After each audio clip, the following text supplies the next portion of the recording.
삶을 아름답게 마무리하기가 상상보다는 어렵더라는 어느 임종자의 고백을 다시 기억하며 저희 모두 지상에서의 남은 날들을 겸허하고 성실한 기도로 채워가게 하소서. 하루에 꼭 한 번은 자신의 죽음을 준비하는 마음으로 화해와 용서를 먼저 청하는 사랑의 사람으로 깨어있게 하소서. 지금 이 순간이 마지막인 듯이 생각하고 말하고 행동하는 지혜의 사람으로 거듭나게 하소서. 당신의 은총 없이는 죽음맞이를 잘할 수 없는 나약하고 어리석은 저의 믿음 또한 깊지 못해 깊은 회개를 미루는 저희입니다. 삶과 죽음을 통해서 빛과 평화의 나라로 저희를 부르시는 생명의 주님, 당신을 향한 날마다의 그리움이 마침내는 영원으로 이어지는 부활의 기쁨으로 열매 맺게 하소서.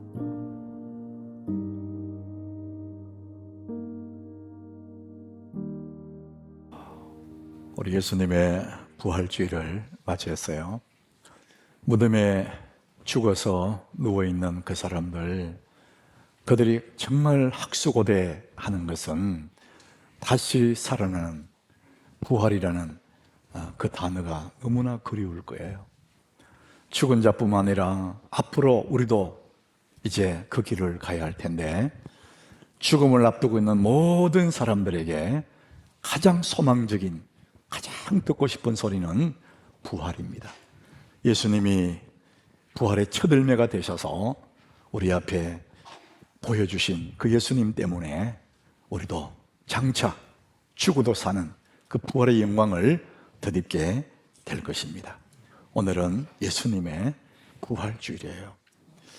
절기의 부활주일이니까 보다도 여러분 각 개인에게 정말 의미 있게 다가오는 예수님의 부활주일, 그날이 되기를 예수님 이름으로 축복합니다. 전 인류에게 가장 큰 소식이 있다면 예수의 부활이에요. 근데 이 부활이라는 것이 이 책에, 성경책에만 기록되어 있지 않습니다. 우리가 눈을 들고 보면은 나뭇가지 새싹 가운데도, 들풀 속에 푸른 생명 가운데도 부활의 하나님의 영광이 거기에 어려 있는 거거든요.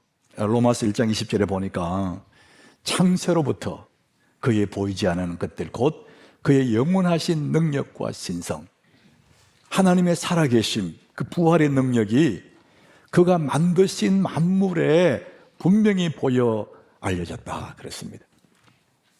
그러니까 부활이라는 그 예수의 생명이 성경에만 기록된 것이 아니라 우리가 살아서 만나는 모든 삼남한상 가운데 하나님의 영광이 거기에 어려 있다는 것이죠. 온 세상이 하나님 영광으로 가득하다. 참 아름다워라 주님의 세계는, 우리 늘 부르던 그런 찬송.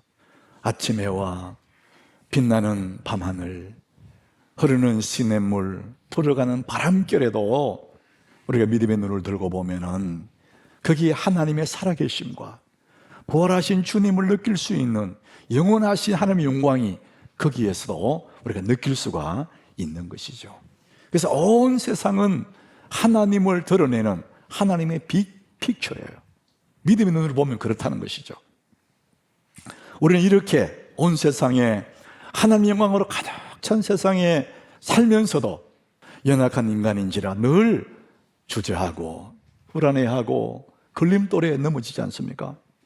우리 앞을 가로막는 걸림돌이 뭘까? 우리의 삶의 길목을 가로막고 있는 것들, 사람들은 눈에 보이는 어려움이라고 얘기할 거예요. 어떤 사람은 건강 때문에, 어떤 사람은 물질 문제 때문에, 자녀 문제 때문에, 말로는 못하지만 어쨌든 그 어려움 때문에 그것이 내 인생을 가로막는다, 이렇게 생각할 거예요. 그런데 그 모든 상황은 다르지만 우리 모두를 가로막는 한 가지 이유가 있습니다. 우리 출애굽기를 보면 14장 10절에 보니까 이제 애굽에 있던 이스라엘 백성들이 400년 동안 종살이 하다가 하나님 은혜로 해방이 되어요. 기쁨과 감격 속에 이제 종의 그 신분을 벗고 애굽을 출발해요. 하나님 예비한 가나안 땅으로 가는데 며칠 못 갔는데 그 뒤에 보니까 바로가 쫓아와요. 군대를 끌고 쫓아오고 앞에는 홍해가 가로막아요. 사람들이 그걸 보고 너무나 놀라는 거예요. 이스라엘 자손이 심히 두려워했다. 상황은 바다가 가로막고 있고 뒤에 군대가 쫓아오고 길이 안 보인단 말이죠. 이게 그들의 상황이에요. 근데 그 상황이 사실은 그들을 가로막는 건 맞지만은 더 큰 문제는 뭐냐? 내면에 그것을 보고 심히 두려워하는 겁니다. 이 두려움이 그들의 앞길을 막고 있는 것입니다. 그들을 진짜 가로막는 것은 홍해바다가 아니라 내 마음속의 두려움이죠. 그들의 눈에 보이는 것은 바로의 군대가 보이고 푸른 바다만 눈에 보이는 거죠. 이제 어디를 가지? 그들이 더 이상 갈 길이 없다고 생각하잖아요. 길이 안 보인단 말이죠. 근데 여러분, 우리가 이 말씀을 통해서 아는 것처럼 우리의 눈에는 길이 안 보일 뿐이지 하나님은 그 바다 속에 길을 만들어 놨거든요. 눈으로 안 보인다고 해서 길이 없는 게 아니에요. 하나님이 여러분의 갈 길을 다 준비해 놓으심을 믿으시길 바랍니다. 내 눈에는 안 보일 뿐이지만 하나님의 계획 속에는 바다 속의 길을 내놨다는 것이죠. 사람들의 갈 길을 막아서는 것은, 우리의 앞을 자주자주 막아서는 걸림돌은 어떤 상황이 아니라 우리 마음속에 찾아오는 두려움이라는 것이죠. 오늘 본문 19절에 보니까 예수님의 제자들도 그 두려움 속에 갇혀 있어요. 이날 곧 안식 후 첫날 저녁 때에 제자들이 유대인들을 두려워하여 꼭꼭 문을 잠그고 숨어 있어요. 그들은 누구를 두려워하느냐? 제자들이 유대인들을 두려워하는 거예요. 그 유대인들을 보니까 너무나 무서운 사람들이에요. 예수님을 채찍질하고 뺨을 때리고 주먹질하고 옷을 다 벗겨버리고 십자가에 달아서 피를 흘려 죽게 만들어버린, 그들이 너무나 무서운 거예요. 그들이 그렇게 믿었던 예수님도 너무나 힘이 없이 그렇게 끌려가시고 죽으시는 것을 봤잖아요. 그러다 보니 저희들도 그 유대인들이 자기를 잡아서 그렇게 만들까 봐 너무나 두려워서 문을 꼭꼭 잠그고 숨어 있어요. 여기 보니까 모인 곳에 문들을 닫았더니 그렇게 했는데, 문들을 닫았다 표현을 그렇게 해요. 근데 여기 문들이라고 했어요. 문들. 문이 하나가 아니고 있는 문들을 다 닫고 꽁꽁 그를 잠근 거예요. 이중으로 삼중으로 막 잠갔다는 거예요. 그만큼 이들은 두려움에 잡혀 있는 거예요.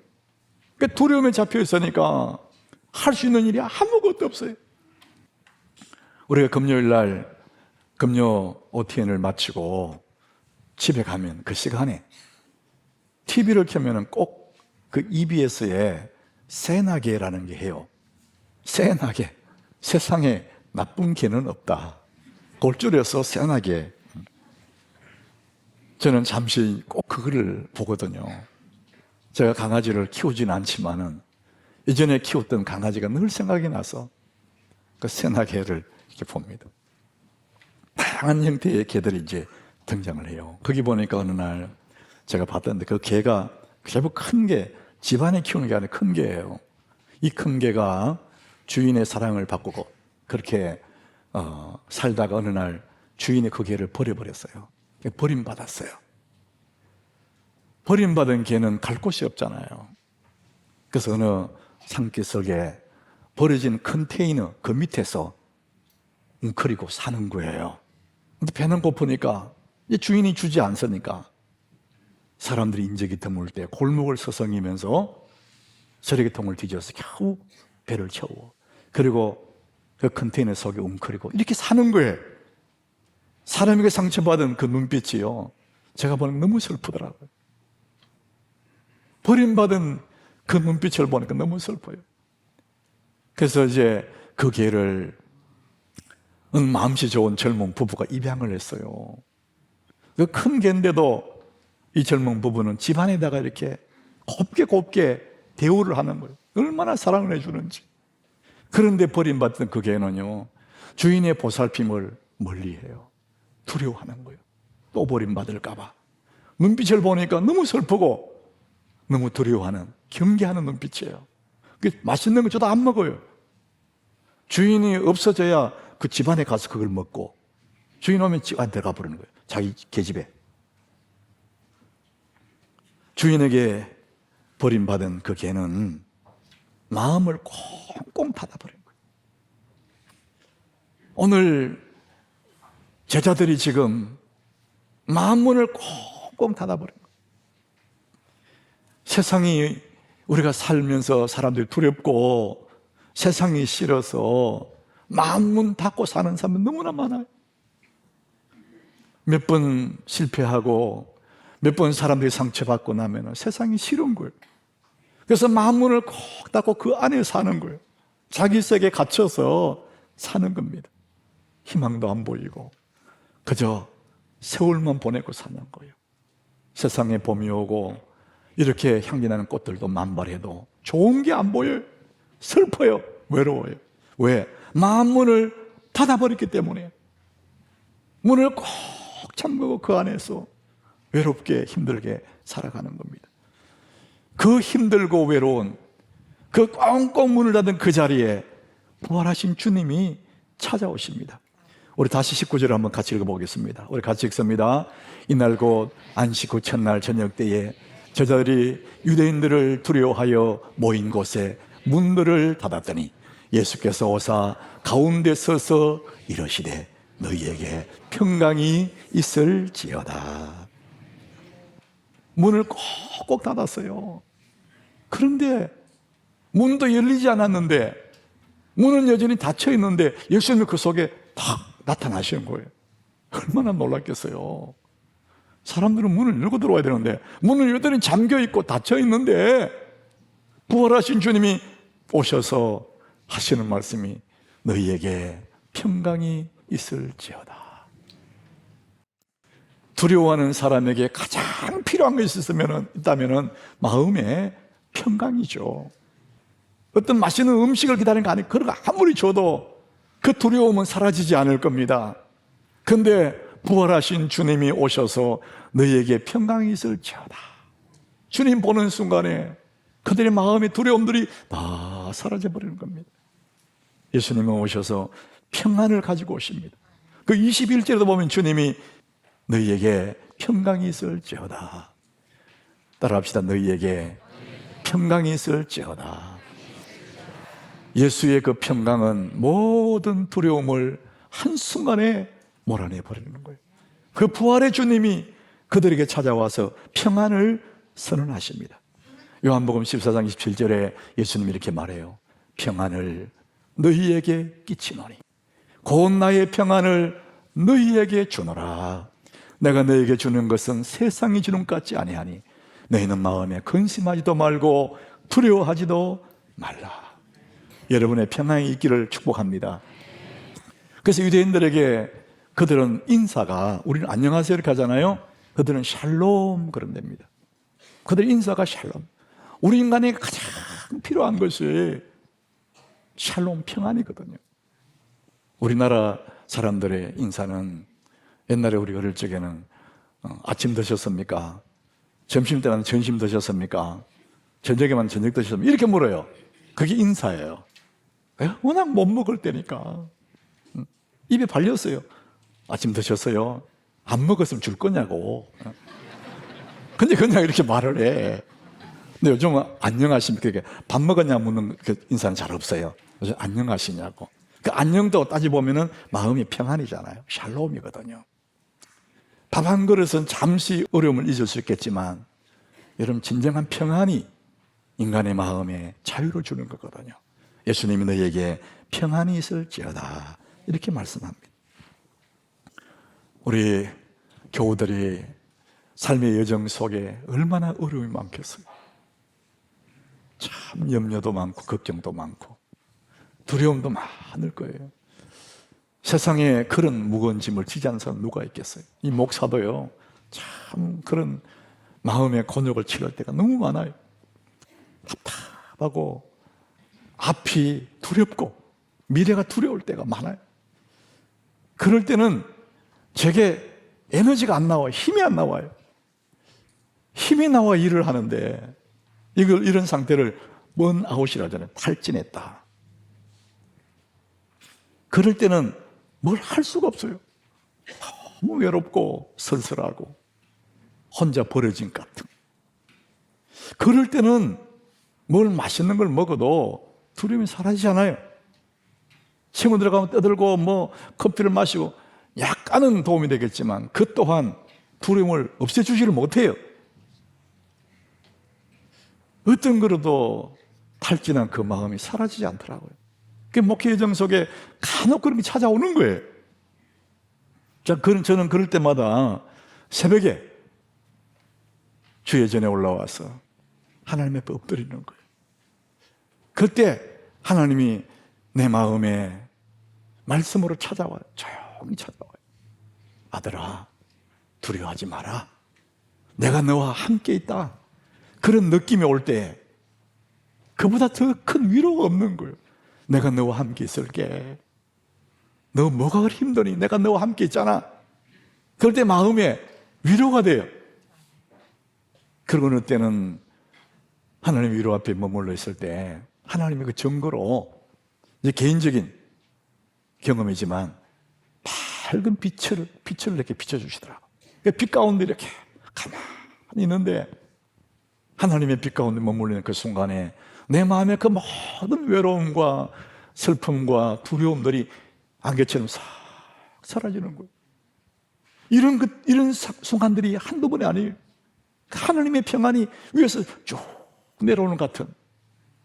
사랑하는 여러분, 우리 인간의 걸림돌은 두려움인데 내 삶이 나를 가로막고 있는 그 모든 두려움을 구주 예수 그리스도 부활하신 주님이 오셔서 너희에게 평안이 있을지어다. 여러분, 그 주의 평안이 임하시기를 축복합니다. 주님 외에는 그 평안 주실 자가 없는 거예요. 오늘 20절에 보니까요, 그 두려워하는 제 아들에게 손과 옆구리를 보이면서 제 아들이 그 주를 보고 너무 기뻐하는 거예요. 그렇게 두려웠는데 너에게 평안이 있을지어다 그 말씀하시고 난 다음에 손과 옆구리를 보여줘요. 3일 전에 죽었던 그 예수가 확실한 거예요. 그 주님을 보는 순간에 제 아들이 주를 보고 기뻐하더라.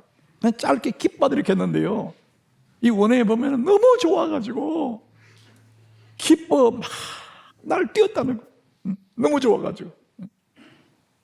우리 기쁨을 joy 그러잖아요. joy. 근데 overjoy라는 단어가 있어요. overjoy. 그러니까 넘쳐나는 거예요. 막 너무 좋아가지고. 이 단어가 그런 단어예요. 주님을 보는 순간에 두려움은 싹 사라지고 너무나 기뻐서 막 오버하면서 기뻐하는 거예요. 너무 좋아가지고. 예수님이 수가성 우물가의 여인에게 찾아가시죠. 요한복음 4장 14절에 세상에 좋은 것 없는 그 여인이 예수님을 만나잖아요.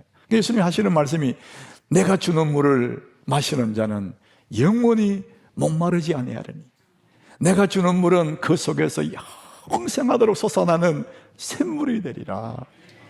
너는 세상에 기쁨 얻으려고 이 사람 저 사람 또 결혼하고 짜릿한 그 만족을 얻으려고 하지만 이 물을 먹는 자마다 또 목마르지만 내가 주는 물을 먹으면 그 속에서 영생하도록 솟아나는 샘물이 된다. 기쁨이 막 솟아난다는 거예요. overjoy라는 거예요. 너무 기쁘다는 겁니다. 예수님은 우리에게 기쁨이 샘이 되고 평안이십니다. 주님은 평안을 가지고 기쁨을 가지고 우리를 찾아오는 거죠.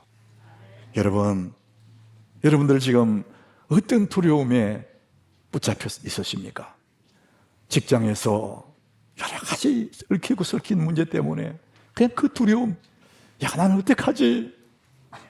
여러분 하고 있는 그 일들이 잘 안 될 때 해결되지 않는 그 문제 때문에 그 문제 자체보다도 내 마음의 두려움이 엄습하면은 뭐 일을 할 수가 없어요. 건강 문제로 두려워하는 사람들, 사랑하는 여러분, 부활의 주님을 바라보시길 바랍니다. 그 예수를 바라보시길 바랍니다. 너희에게 평강이 있을지어다. 그 부활의 주님이 우리 속에 오셔서 모든 절망을 깨버리시고 그 모든 아픔들, 두려움들을 소망으로 바꾸어 주실 줄로 믿습니다. 부활의 주님은 그 능력으로, 부활의 생명을 가지고 부활의 능력으로 우리를 찾아오시고, 우리는 그 부활의 생명, 그 부활의 능력으로 세상을 정복할 수가 있습니다. 우리가 아무것도 없는 것 같지만 사실은 세상을 정복할 수 있는 그 사람이 바로 예수 믿는 사람들이에요. 사도행전 2장 41절에 보면 그 말을 받은 사람들은 세례를 받았는데, 예수가 죽고 부활했다 그 말을 받아서 세례를 받았어요. 근데 그날에 신도의 수가 3천에 더하더라 이렇게 표현했지만, 이전 성경에 보면은 제자의 수가 이렇게 말을 해요. 세례 받았는데 제자라고 말합니다. 여러분, 예수 믿고 구원받은 우리들, 다 세례 받은 여러분들, 여러분 예수님의 제자예요. 본문 21절에 보니까요, 예수님이 아버지께서 나를 보내신 것 같이 나도 너희를 보내노라. 너희들끼리 기뻐하고 그것이 끝이 아니고 나도 너희를 보낸다 그럽니다. 여러분, 이 보낸다, 보내심을 받았다, 이게 사도입니다. 사도라는 단어 자체가 보내심을 받았다. 우리가 예수의 제자지 않습니까? 우리는 예수님이 하시는 나도 너희를 보낸다 그럽니다. 이 특권을 받았다는 거죠. 우리는 예수 이름으로 세상을 정복할 수 있는 권세를 받았고 특권을 받았다는 것이죠. 우리가 가는 곳마다 주의 복음을 전하게 되면 거기에 묶여있는 사람들이 나음을 잊게 됩니다. 예수 이름 전해주면 죄의 사슬에 묶여있던 그 사람들이 자유를 얻게 됩니다. 자, 오늘 22절에 보니까 이 말씀을 하시고 그들을 향하사 숨을 내쉬며 이르시되 성령을 받으라 그렇게 말합니다. 우리의 신분은 하나님의 자녀예요. 그리고 힘이 없으니까 성령을 받으라 이렇게 말합니다. 성령 받은 우리들이 이제 뭐든지 할 수 있겠죠. 그 다음 절 23절에 너희가 누구의 죄든지 사하면 사여질 것이요 누구의 죄든지 그대로 두면 그대로 있으리라 하시니라. 신학적인 논쟁이 있는 구절이에요. 그러나 여러분, 어려울 거 하나 없습니다.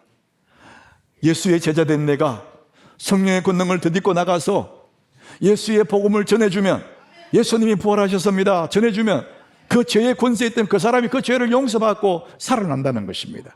그래서 우리가 선언해주면 살아나고, 선언하지 않으면 그대로 두면 그대로 있다는 겁니다.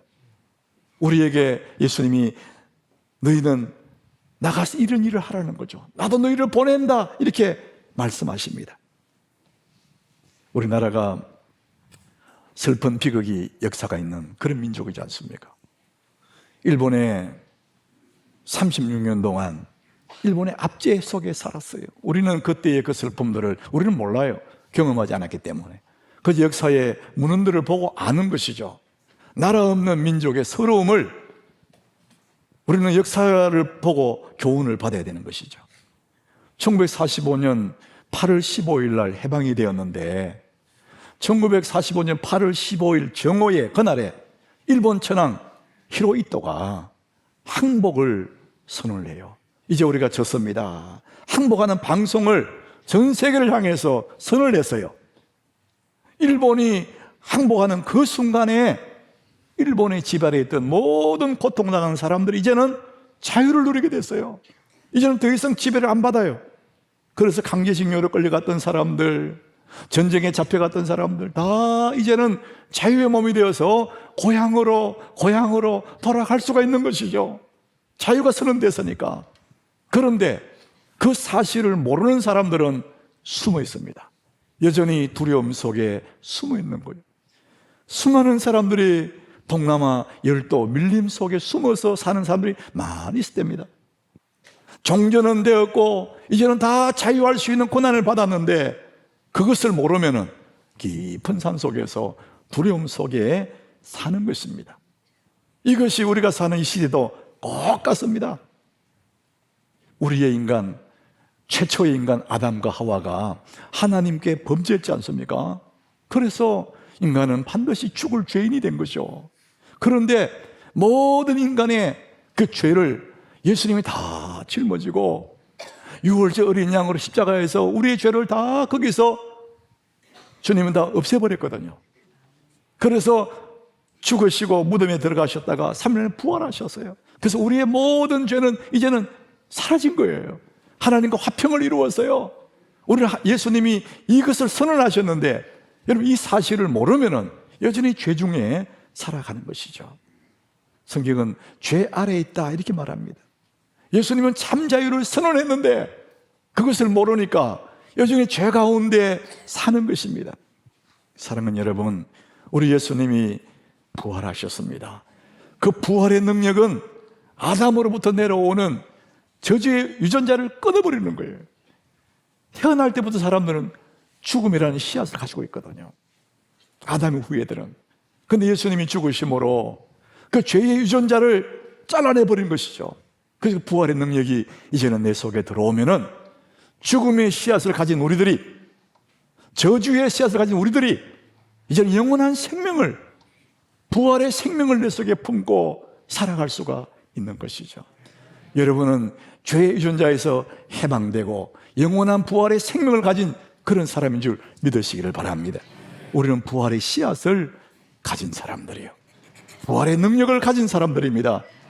이 예수 이름으로 밖에 나가서 자유를 선언하신 부활의 예수를 모르는 그 사람들에게 알려주는 것이죠. 너 자유해라 예수 이름으로. 그럴 때 그들은 노임받게 되는 것입니다. 예수님은 부활하셨습니다. 그리고 여러분들과 항상 함께 계십니다. 부활의 주님이 여러분과 세상 끝날까지 함께 계십니다. 부활의 주님으로 말미암아 승리하시기를 예수 이름으로 축복합니다.